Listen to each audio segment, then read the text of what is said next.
Hey, what's going on, everybody? This is Coach D. Welcome to Real Talk Tuesday. Man, I'm super excited for you guys to join me on this one right here. Let me say this. Some of y'all been following. That's cool. But I want you to go ahead and subscribe to our channel. I'm going to tell you the reason why. The more and more we do this, the more I have other men that saying, hey, I want to be a part of what you're doing. And I don't want you to miss those episodes where we bring on guest speakers, where they're going to help tap into some things that are deeply needed, you know, in terms of discussion. Like there's some things that we got to discuss as men, as kings and as young kings, we got to bring to the table. And I don't want you to miss that. So make sure you hit the subscribe button. Make sure you also go ahead and tag a brother. Get them in, man. Get them into this right here. I got a confession to make. Man. What I found out is the same mistake that I'm about to cover tonight is something that I've been practicing over and over and over again. And if I can just keep it all the way 100, man, I found myself falling into that pride trap. Yep. And some would say, man, no, I'm just doing me. I hear you. But in reality, it's really just pride that you're dealing with. And so I want to talk about that tonight, man. So right now, let's go ahead and jump into it. Without further ado, again, this is Real Talk Tuesday, where we don't give any kind of fluff, man. It's not sugar-coated. What we're giving you is something that's definitely needed and something that's straight from the heart. This is Real Talk.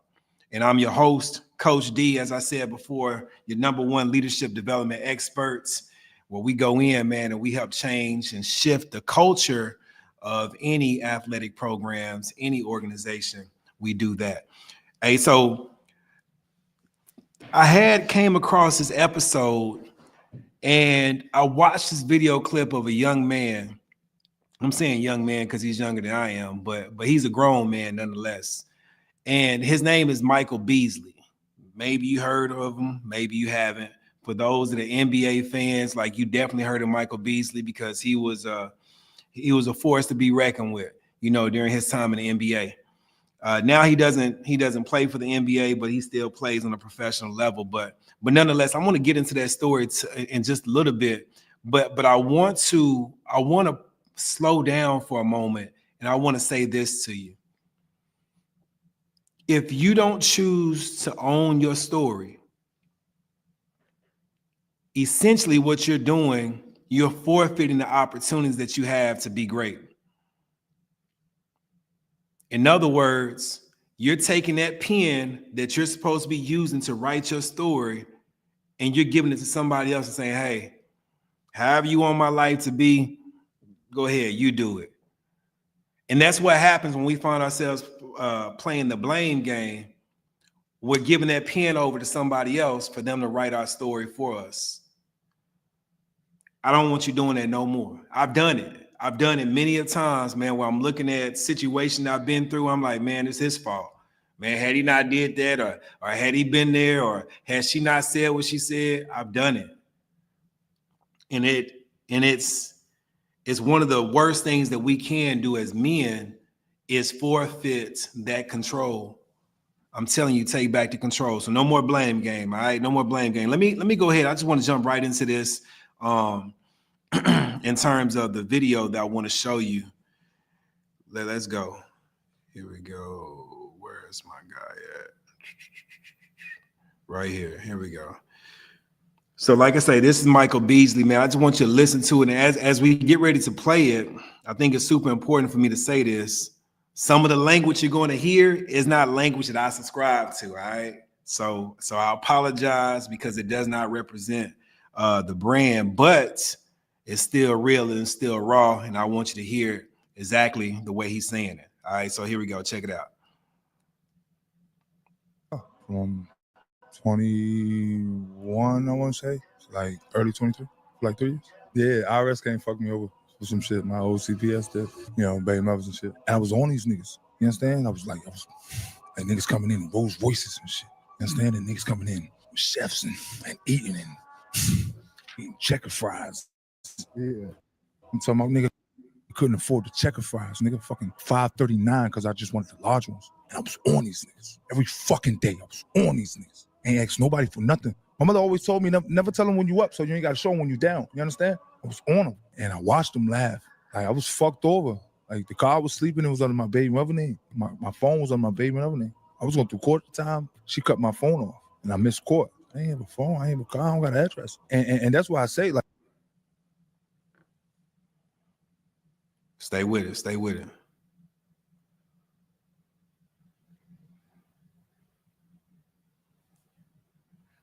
Oh, come on now. What we doing?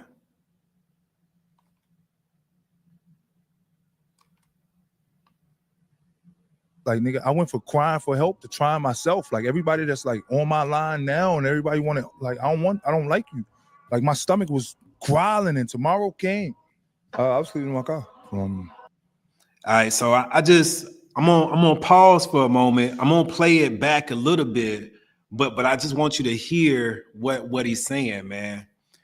When I heard this, on one end, I'm like, all right, man, I feel that.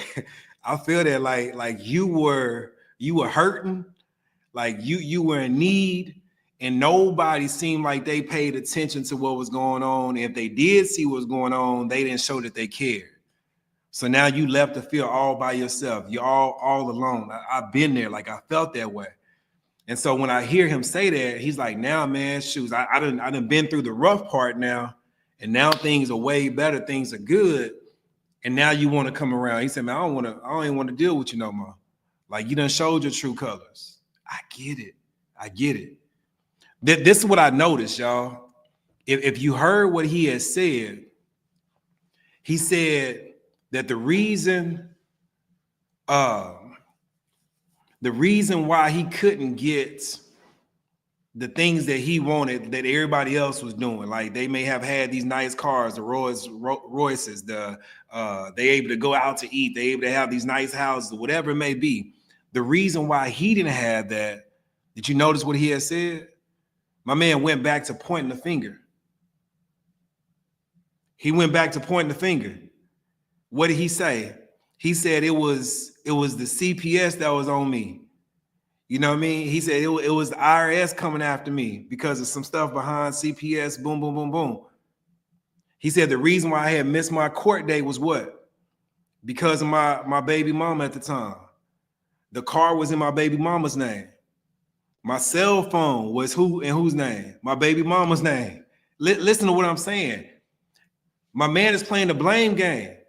Even though he's a professional athlete, an NBA player, and balling, outworking everybody, my man was still playing the blame game for the things that were going on in his life.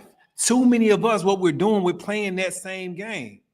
That may not be at that level, but we're making up every excuse as to why this ain't happening, or why that ain't happen, or why I end up in this predicament, or this situation, or whatever it is. We're playing the blame game. And now once did we say, man, hey, on the real, like it was something I had did back in the day. I didn't take care of my business, and now IRS on my head. That was on me. That's my fault. CPS, I should have did that part right there, or I should have got that cleared up, but I didn't. Like, that was on me, right? I let it get out of hand like that. I didn't resolve those issues. Man, you know where I got to a point where I really jacked up my credit, brother. I couldn't even get a car in my name. I couldn't even get a phone in my own name. That was on me. And so I had to go get it from my baby's mama, and that's my bad. You understand what I'm saying? We got to shift that from playing the blame game to now taking ownership, because really ownership is the real leadership. That's what I'm saying here. Like, ownership is the new leadership. Let me put it that way. Ownership is the new leadership. If I want to see something different, then I got to take ownership. And when I began to do that, now I'm able to influence the people that are around me, the people that are watching me, the people that are counting on me. I'm able to influence them in a more effective, positive way. Why? Because they gonna catch more of what they see me do than what they hear me say. Most of what they gonna learn is gonna be caught versus me teaching it to them versus it being taught as a leader. And so if they see me taking ownership, even for the mistakes, dang, I jacked up. I do this with my family, man. I do it with my own kids. I do it with my wife. I'm like, babe, like that was on me. Kids, my bad. I'm sorry. I had no reason to be snapping at you like that because I'm having a bad day. That's on me. Please forgive me. Taking ownership. But what does that do for them? It shows them how to own up to their own, to their mistakes. It shows them how to, you know what? Yeah, that was on me too. I got it. I saw daddy do it like this. I'm gonna do it like that. Ownership is the new leadership. I don't want that to go over your head, man. I really want you to lock in with that one. Ownership is the new leadership. Matter of fact, I just want you to put that in the comments, man. Just put ownership in the comments. Ownership. Now, I want to play this back a little bit, and hopefully we can catch it in this one. Now I'm going to show you a different. 21, I want to say, like early 23, like 3 years. Yeah, IRS can't fuck me over with some shit. My old CPS did, baby mothers and shit. And I was on these niggas. Yes. He said for some stuff that I owed CPS, IRS came on me. I owed them. I had owed them, right? That was on me. I was like niggas coming in with Rolls Royces and shit. You understand? And niggas coming in with chefs and eating checker fries. I want to pause for a moment, man. You see the body language? You see how he's expressing himself? This is what happens when you play that blame game too long. You find yourself starting to get bitter. There's some resentment. Like, I don't want to do with nobody. Now we start to alienate ourselves.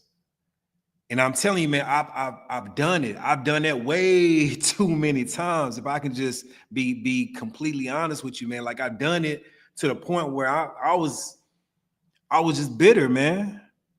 I'm bitter at some people I used to work for. I'm bitter towards them. I'm bitter at people that used to work for me. And it's like, hey, you know what? I'm done. Like, I ain't doing this no more. I'm bitter.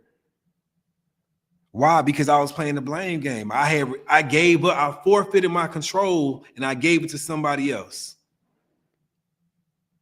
And I'm telling you, at this point in the game, we can't afford to be playing that blame game. We can't afford to be giving up our control, man. We got to maintain it.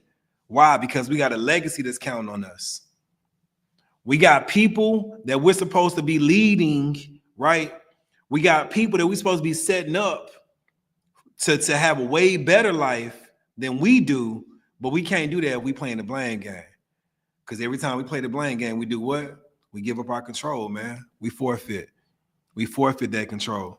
And that's not fair to the people coming behind us. Man, I remember a time, I'm gonna get a little personal right now. But I remember a time, man, when I shared this before. I had told my pops, I said, I got Q. If anything happens to you, daddy, I got him. And something ended up happening to him. My daddy lost his life. And at that night, during that night, I saw my brother. And when I wanted to do what I wanted to do, which was avenge my dad's death by killing his girlfriend who killed him, I saw Quincy before I made my move. And it was like from that point on, I was just making moves that I felt were good for Quincy and for me. I kept doing that. Well, we got older, man. Once I graduated high school, I ended up going off into the Marine Corps.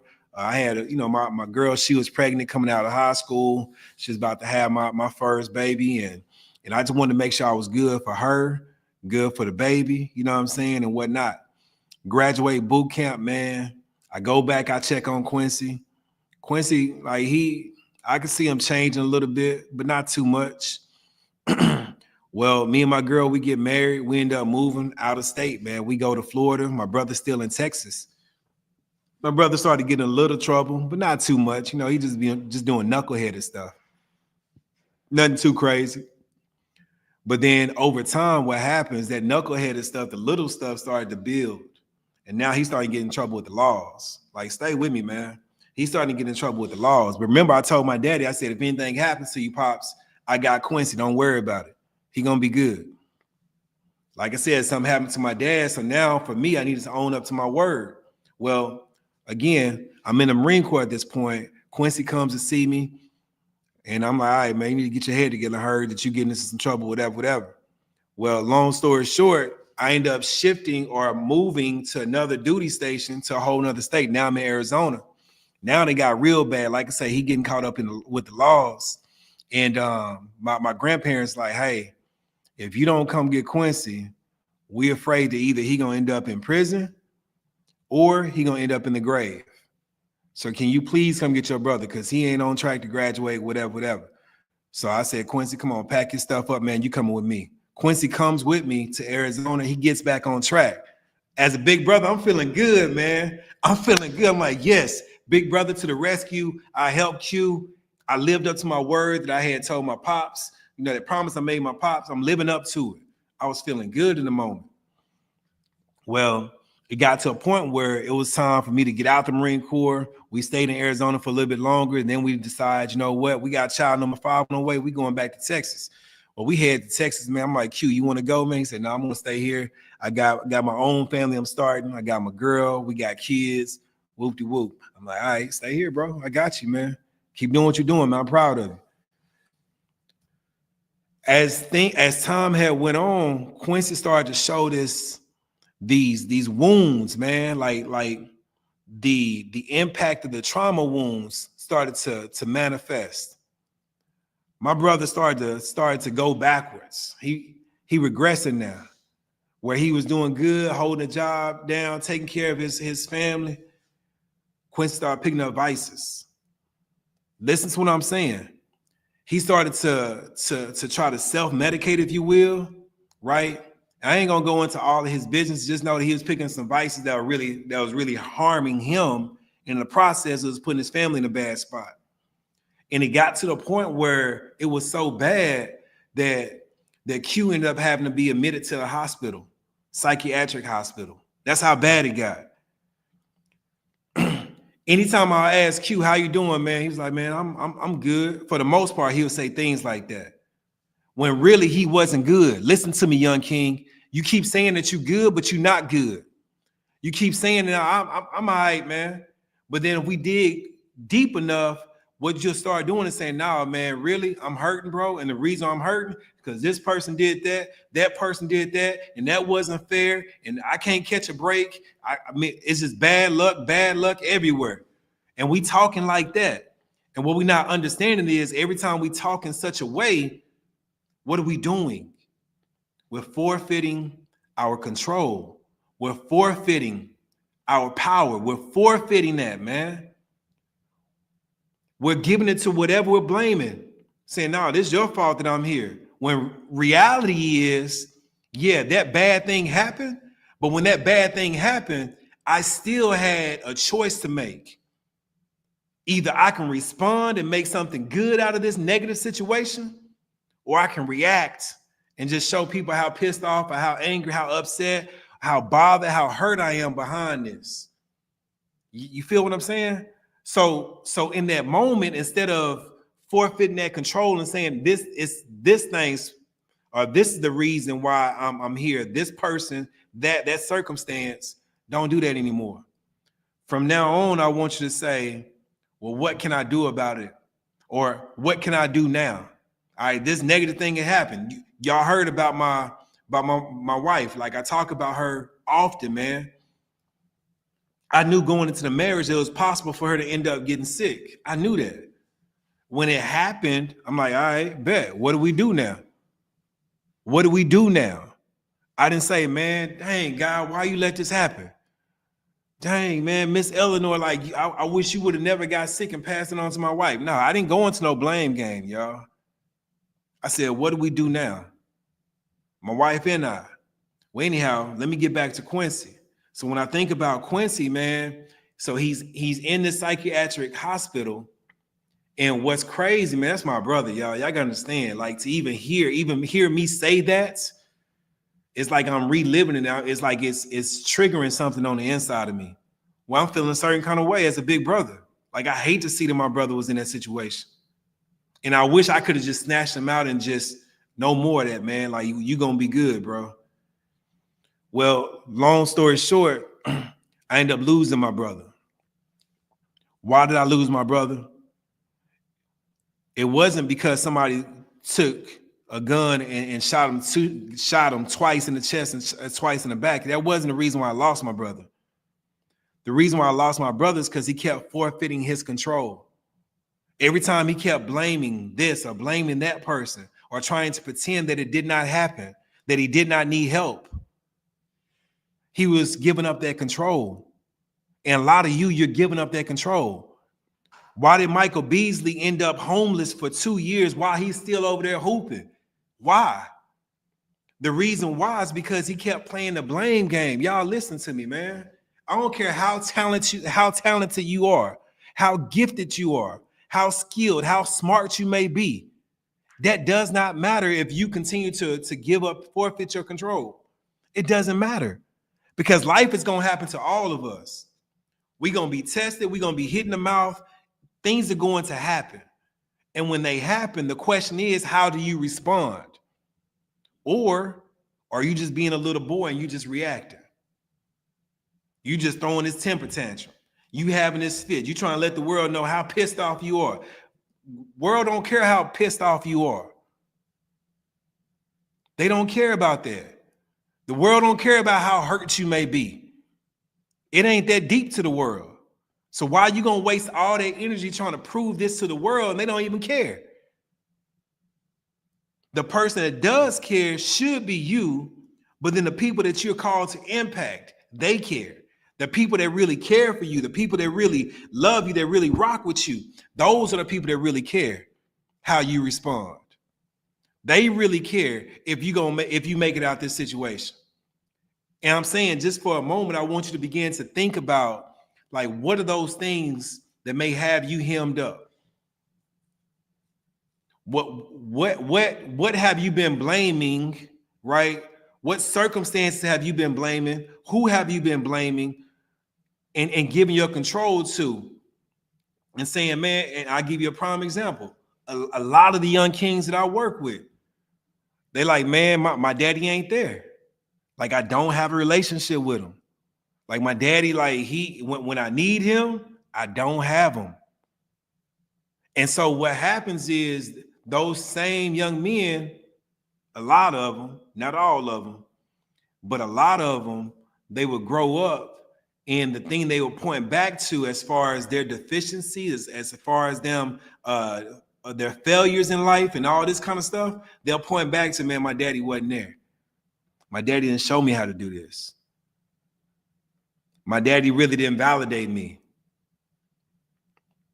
Even if your daddy's not there, listen, even if your daddy isn't there, you still have a responsibility to live your life. Don't let that go over your head, young king. You still have a responsibility to leave a legacy that's worth saluting. And that's what I'm saying tonight. Stop forfeiting your control because of bad things happen to you. Stop forfeiting your control because you had people that made some bad decisions and you've been impacted by it negatively. Stop forfeiting it. The control that you have is over your decisions. The control you have is who you become. The control you have, it's your future. You have control over that. And I don't want you to forfeit that anymore. All right. So with all that being said, I wanna play just a little bit more. Yeah. I'm talking about nigga couldn't afford the checker fries. Nigga fucking $5.39 because I just wanted the large ones. And I was on these niggas. Every fucking day I was on these niggas. Ain't asked nobody for nothing. My mother always told me never tell them when you up, so you ain't got to show them when you down. You understand? I was on them. And let me pause right there. Even though his mama meant well, and it's no disrespect, man, like much love to your mama, much love to you, Michael Beasley. I'm using this as the illustration, bro, and I really hope that for you, like, life is better. I hope that for you, you really are healed and you have gotten to that point where you have forgiven all those who did you wrong, all those who overlooked you, all those who had denied you help. Like, I really hope, man, that you learn that you have forgiven them, like, for real. But when I hear the advice that his mom had gave him, his mom said, never let them know when you're up so that you won't have to let them know when you're down.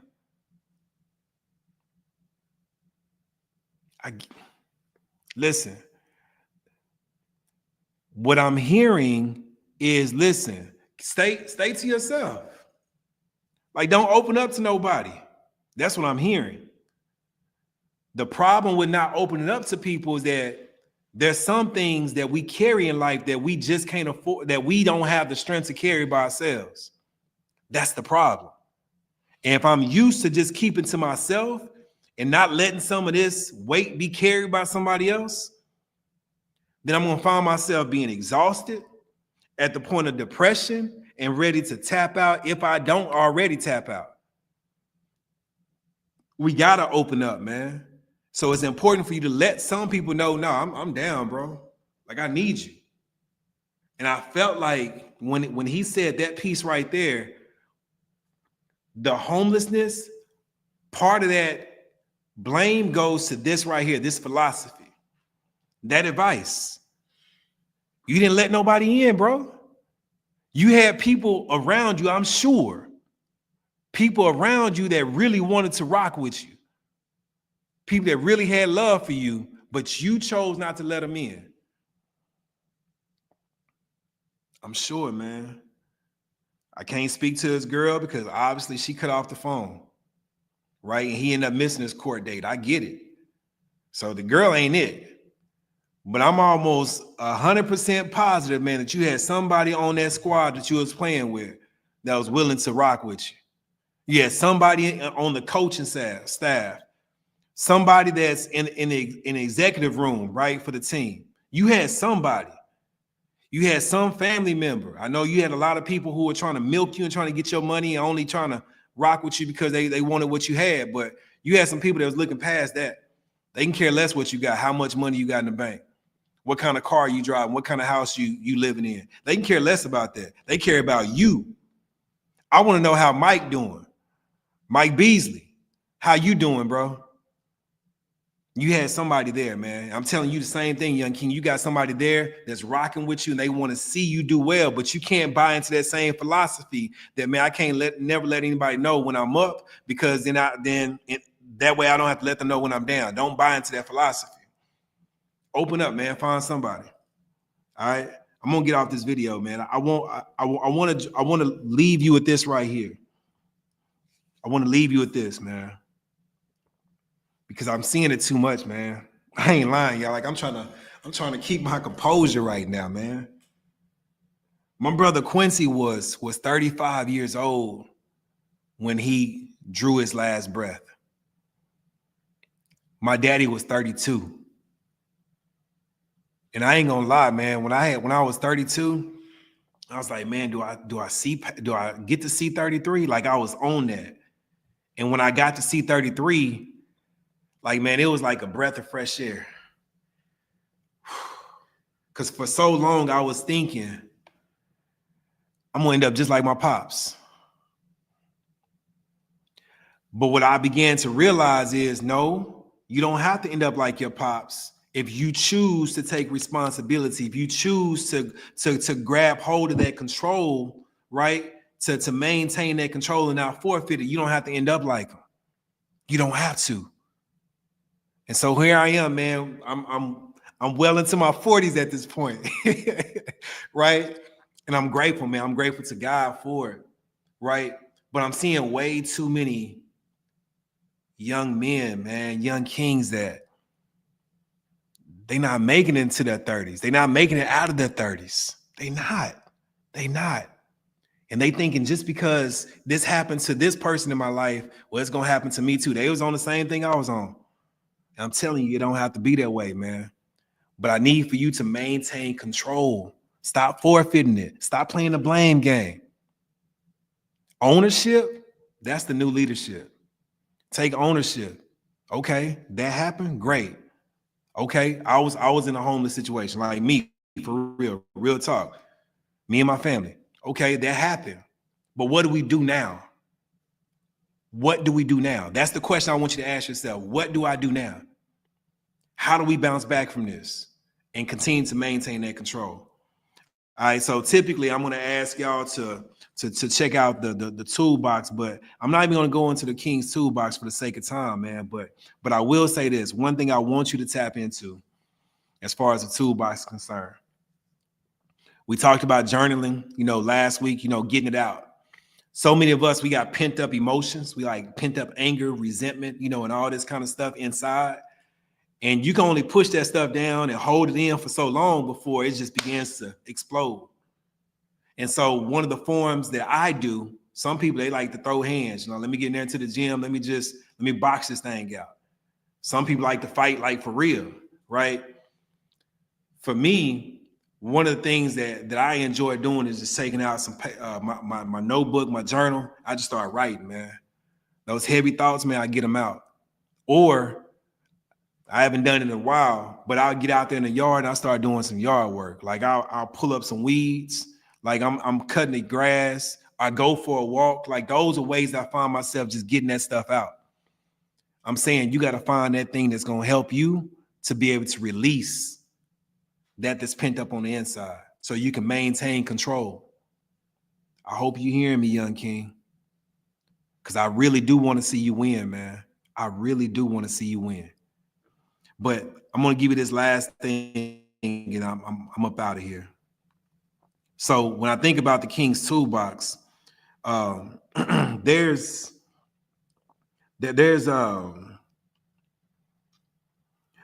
one tool that I like to use, and this is one of my other go-to tools. And instead of just writing in terms of getting out the anger, like venting, in other words, on paper, I also want to turn around and begin to journal about my purpose. And what I mean by that, oftentimes I will write things like, no, you can't give up, bro, because this person is counting on you. And I'll start naming them. I got my wife. I got my 5 kids. I got the young kings I'm called to. I got these young leaders that's in the schools, right? I got certain people in the community. They count on me. My mama, she counting on me. I start writing out purpose. So don't just vent, right? But I want you now to begin to speak to your purpose, right? I got other little Quincy's, even though Quincy gone, I got other little Quincy's that are counting on me. And so do you. And so I want you to begin to just journal, man. Like get that stuff out. Even if you don't necessarily enjoy writing, man, pick up a phone and just start talking. Get that stuff out. Man, write you a song, bro.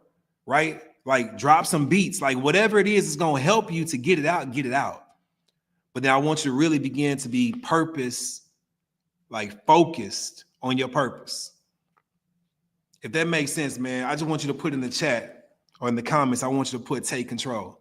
All right. If that makes sense, just put take control. Yep. Take control. Yep. Yeah, I appreciate the love, y'all, for real. I appreciate it. C. Dot, I appreciate you rocking with us, man. Yep. Yep. You said lack of accountability keeps us blind. Yeah. Yep. Yeah. Yeah, I appreciate that too. Rest in peace to my pops, man. Yeah, thank you. Thank you. Thank you. Thank you. Definitely appreciate that, y'all. Good looking out. But yeah, so with all that being said, man, I really wanted to just focus in on that part. My man, Michael Beasley, again, my heart goes out to you, bro. Like I hope we have opportunities to connect, man, for real, because I think I know that I can be a huge help. You know what I mean? I would love to be a sounding board, man. So if you seeing this, like let's talk for real. All right, what we got over here? Fifth Charge Podcast. I appreciate that, man. Yep, take control. Take control. Yep. I appreciate it, y'all. So this is what I say right here, and that's on me. My bad. I should have already gave the shout out to my sponsor of the week, but the sponsor of the week is Helton Goins Law Firm. Man, this episode is brought to you by them. And I tell you, the work that they're doing in this community in Waco, Texas is amazing. They continue to operate with integrity and with purpose. And so Helton Goins Law Firm, thank y'all, man, for not just sponsoring this episode, but also thank you for sponsoring the Hope for the Underdogs. Some of y'all don't know about Hope for the Underdogs, but that's the initiative that we started where we're going into the youth detention centers We're going into the youth correctional facilities all throughout the state of Texas. And we're not just speaking to them, giving them motivation and encouragement with words, but we're also taking books like this and we're going into we're leaving these books behind.